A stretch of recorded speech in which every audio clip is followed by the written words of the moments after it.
Hey guys, hope you're feeling absolutely amazing today. So in this video, we're going to do a complete walkthrough on the integration by substitution technique. Now this is specifically aimed here for the EdXL A-level and even the AQ A-level syllabus. In general, this could be applied to anything that involves integration by substitution. Now what I did here, I've selected 3 examples which should help you guys carefully go into the tricks and trades of integration by substitution. For each single problem, I'm going to go through each one step by step, so hopefully you guys can just smash it, yeah? So let's go ahead and look at the first example. Now over here we have the integral of e to the sine x cos x dx. Now for this one, every time you got a sine and a cos, we need to realize that if you differentiate one, you get the other. Differentiate sine, you get cos. Differentiate cos, you get a negative sign.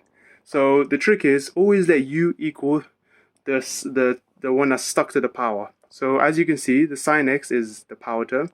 So let's say u equals sine x.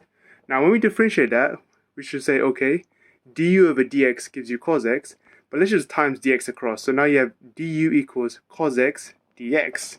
Now look at this trick here, guys. You can see straight away that if we just substitute both of these things back into the integral, so you replace that sine x over there with a u, and replace that entire cos x in dx with a du, you literally got an easy equation now. You literally got the integral of e to the u du. Now if you integrate any exponential term, e to the anything is a self. So e to the u integrate becomes e to the u. And don't forget the plus c, yeah, that plus c is always important. And finally, just substitute back in the u, replace it to the x term. It therefore becomes e to the sine x plus c. And that's that first part done. So let's look at example 2 now. Okay, this one's a fractional one, and I think this is more interesting. So we have 1 over 3x plus 2, and we're going to integrate that. Now, every time you guys get a fractional problem, it's always good to test integration by substitution, and always let u equal the bottom terms, yeah, so the denominator. So here we go. So let's say let u equal 3x plus 2. If you differentiate that, it should be easy. You should get du over dx equals 3. And as always, well, not as always, it's good to make something equal to subject. So we just, if you look at the original equation, there's a dx on its own. How about we just make dx a subject, yeah? So if you rearrange that du over dx equals 3, you should get dx equals du over 3 if you just manipulate carefully. Now, going back to the original integral, we're just going to go ahead and substitute everything back into it.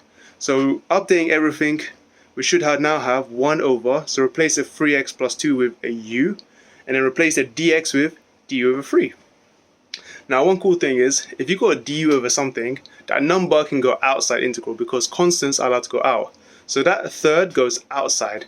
So it's literally 1 over 3 times the integral of 1 over u du. Now when you integrate anything which is 1 over u or 1 over x, you just get the natural log of it. So it'll be ln u.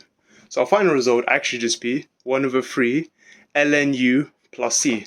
What I should have done here, and I forgot to do it, is take up bars. So it just make it clear that it's always going to be a positive value inside. It has to be the absolute values. And then finally, for every single integration problem, never forget to stick in the original term. So don't leave your answer as just a u. Replace the u to what you actually substituted with. So put 3x plus 2 back instead of u. And there you go, guys. This is your final answer for this example. Now, let's look at the final example, guys. This one is similar to the first one we did earlier, which involved sine and cos. However, now we're going to set powers to both of them, yeah? And it's going to be massively different. Here, I want you guys to integrate sine squared x and cos cube x. So this looks, I'm not going to lie, when you look at it first, it looks daunting. It's like, do I really want to do this? But trust me, guys, after going through a few tricks and techniques, you'll realize that this is very easy. Now, my personal advice, when you see sines and cos with different powers, always let u equal the one with the lower power. So what I'm trying to say here is to always let u equal sine x in this case. Reason why is because we're going to now implement some kind of trig identity, the sine squared plus cos squared equals 1 trig, and then massively just sort this equation out. So watch how we do it, guys. Yeah, it's better to see this than to explain too much. So first things first, now that you've let u equal sine x, let's differentiate that. We're going to get du over dx equals cos x. Now, let's write down an identity for a second, yeah? Remember that sine squared x plus cos squared x equals 1. That's something we need to know for this kind of problems. Reason being is now we're going to replace the sine squared x with that u. So we're going to have u squared plus cos squared equals 1. Why? We can now make an expression for cos squared x. So make cos squared x a subject, guys. You're going to have 1 minus u squared, which is pretty good. And now I want us to go back to that integral and go ahead and just rewrite that, yeah? So we're going to now have the integral of sine squared x. And with that cos cube x, I want to take 2 powers of that and 1 power of cos. So we're going to have cos squared x and cos x, because you've got an expression for cos squared x up there, you've got an expression for cos x over here, the one you differentiate, and you've got an expression for sine squared x, the one where you let u equal sine x. So literally we're going to go ahead and just throw everything into that substitution, guys. So check it out. Here we're going to put u for sine squared, so we're going to have the integral of u squared.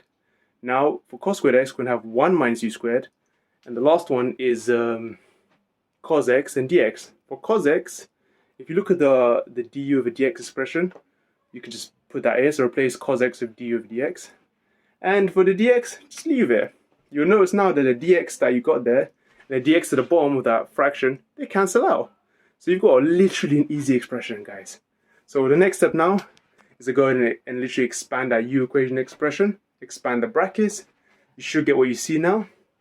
And I think that's going to be, so you can get u squared times 1 minus u squared. That's literally u squared minus u to the power 4. Easy. And then you just integrate that.